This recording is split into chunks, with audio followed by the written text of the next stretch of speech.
News. South Omaha and North Omaha received another set of grant money from the American Rescue Plan Act to support tourism. As 6 News' Johan Marin reports, business leaders expect foot traffic to double from last year in the following months.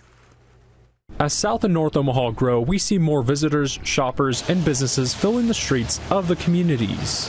7 days a week, 18 hours a day, there's traffic along 24th Street. I mean, on the weekends, you have to wait about 4 blocks just to get into the main district.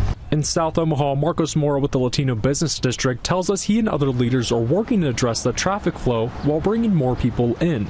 It doesn't solve all the problems, but it does help our growing pains, at least now, a little bit, to get us a little closer where we need to be. And now they have the money to do so.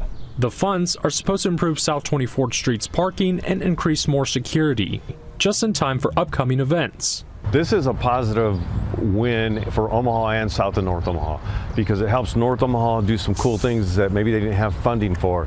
Same thing for South Omaha. Now in North Omaha, business leaders say that the ARPA funds will go to improving the neighborhood's infrastructure.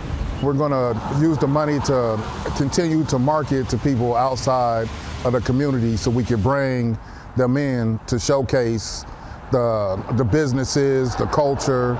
Calvin Williams is with Freedomtainment, an organization that plans a lot of North Omaha's community events. He believes this will not only attract people, but help businesses nearby. So it just helps us that we're getting recognition so we can be able to reach out and continue to reach out to new organizations. On your side, Johan Marin, 6 News.